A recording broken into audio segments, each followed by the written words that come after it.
Hi guys, I hope you're doing well. If you are new here, welcome. My name is Polina, I am a freelance illustrator. And in today's video, I will experiment with my favorite traditional media, watercolor. I fell in love with it about 17 years ago when I was in my children's art school, and it inspires me to create a lot of art since then. However, all those years I use the same brand, so I'm very curious to explore the new ones nowadays. And for today's review, I've got this cute little set of Paul Rubens 5th generation artist level watercolors. I'll be honest, unpacking the material was like unpacking a birthday present. They packed it so beautifully. Inside the package you find a tin box with watercolors, a napkin for removing excess moisture from the brush or work.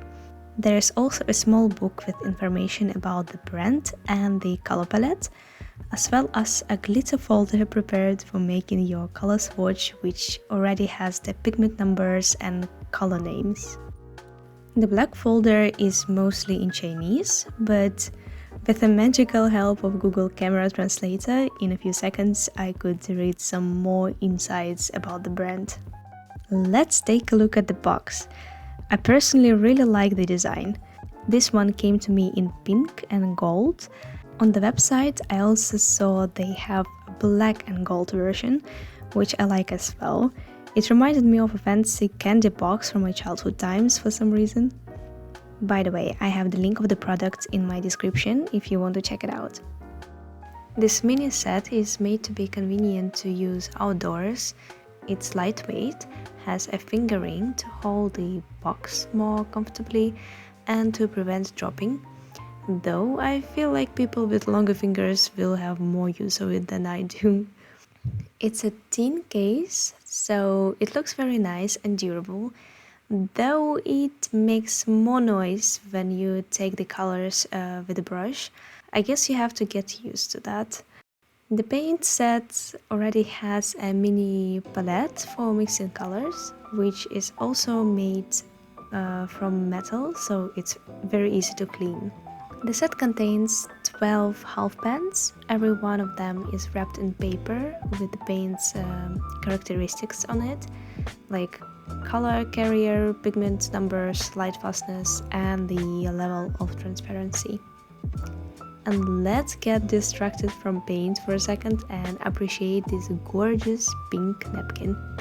The pens are pretty easy to remove from the box, so it would also be easy to create your own palette if you like to have other colors. The paint fills the pan completely with a nice even layer. Let's fill in the color swatch and check how the paint looks on paper. The paint is picked up on the brush quite easily, even without preliminary wetting, and it doesn't show. And the first color in the palette is lemon yellow, pigment PY3, semi-transparent, light fastness level 4. Next goes cadmium yellow light, pigment PY35, semi-opaque, light fastness level 5. Next is cadmium red light, pigment PR108, opaque, light fastness level 5.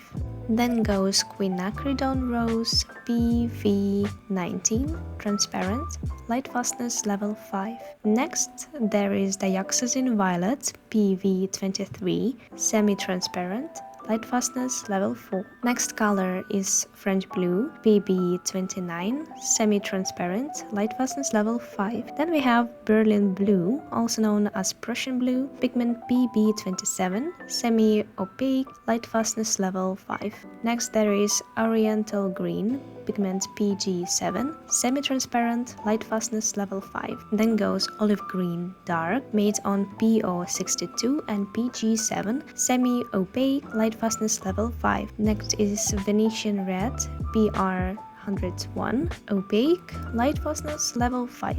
Then there is brown umber with pigments PB15 to 1, PBK7, PBK9, semi-opaque, light fastness level 5. And last one is ivory black, PBK9, semi-opaque, light fuzziness level also 5. I do have some questions about the color palette, but we will deal with it later. Now let's enjoy the shimmering effect of the color swatch. It's so pretty. Now let's play with our color palette to see what it's capable of. For mixing, I will try both paper from Bockenfurt and my cotton sketchbook paper from Malevich.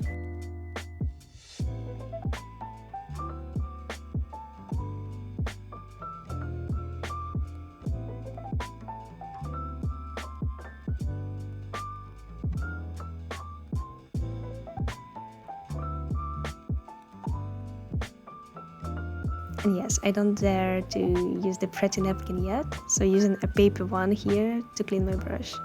Let me share my impression of the watercolor so far.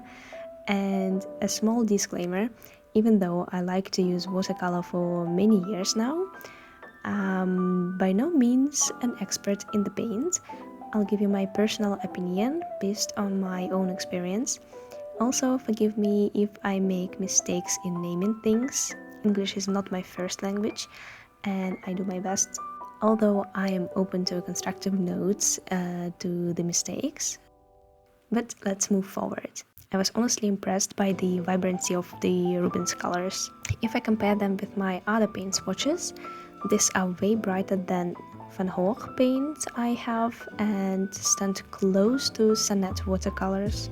The Rubens paint goes easily on the brush, the colors look bright and juicy and are pretty transparent.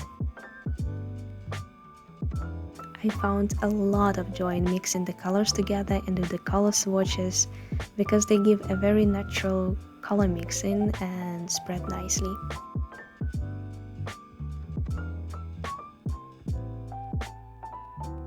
I do have questions though for the color palette choice. I found the yellows to be too similar to each other, so I would rather replace cadmium yellow light with a warmer variation. For example, cadmium yellow medium, as I think there should be warm and cold tones of each primary color. I think it would have more use.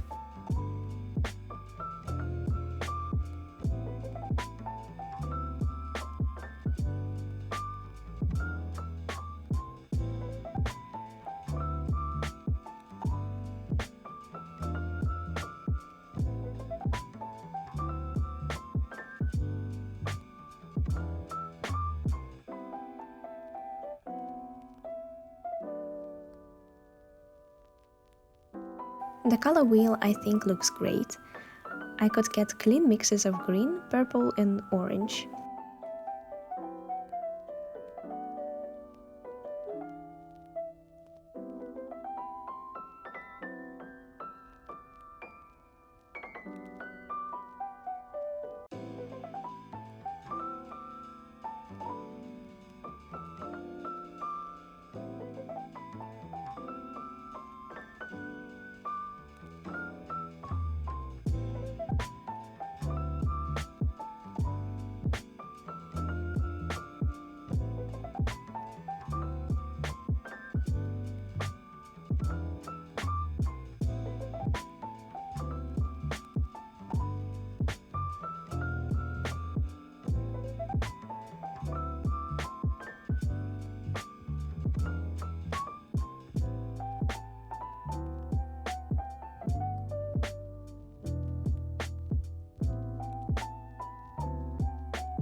Because the paint is very transparent, it's easy to work in layers and get between colors as well.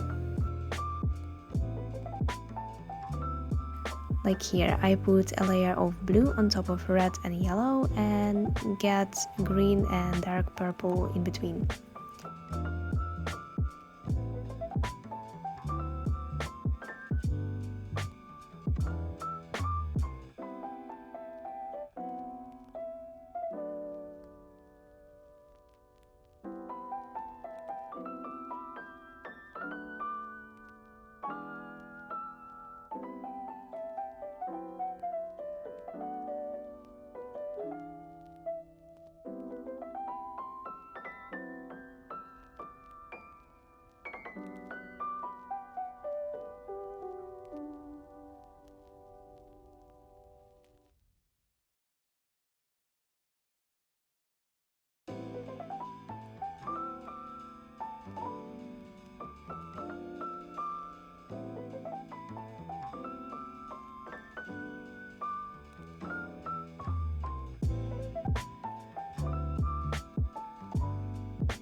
I would also maybe change the cadmium red light, which looks more like an orange to me, with a more red color.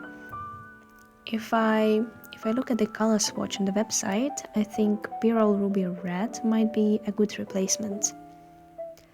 I don't have anything against the current red though, it's super vibrant and beautiful, but better fits a bigger set in my opinion.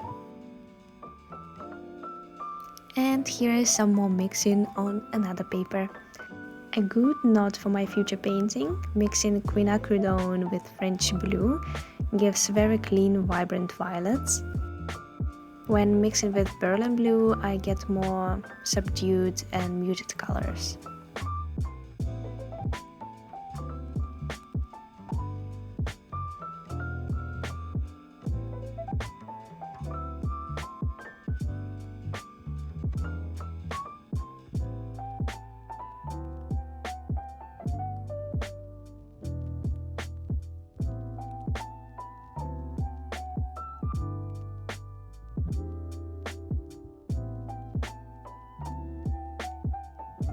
And different oranges are also easy to get.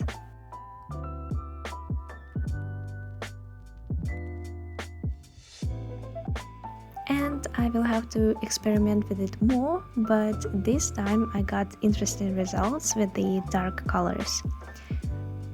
Mixing brown umber with yellow and red, I could get pretty strong green and browns. And mixing the same with ivory black gave a more dim result. However, mixing ivory black and brown umber with quinacridone both gave beautiful mixes. And the mix with black didn't look so dim. And here's another example of experiments with yellows. And I still don't see a point of having them both in this small palette. They give extremely similar mixes, only the lemon yellow gives more vibrant ones, which makes my preference. Unfortunately, the difference is not so clear on the video, but I can tell you in real it's more obvious difference. And so my day of experiments came to an end. The next day I went for a walk to gather inspiration for my spring sketches. This is the part of the video when you can place it on the background and sketch with me or do your thing. I hope you found my small review somewhat helpful or just interesting to watch. And if so, you might consider giving it a like and subscribe. It will help my channel to grow.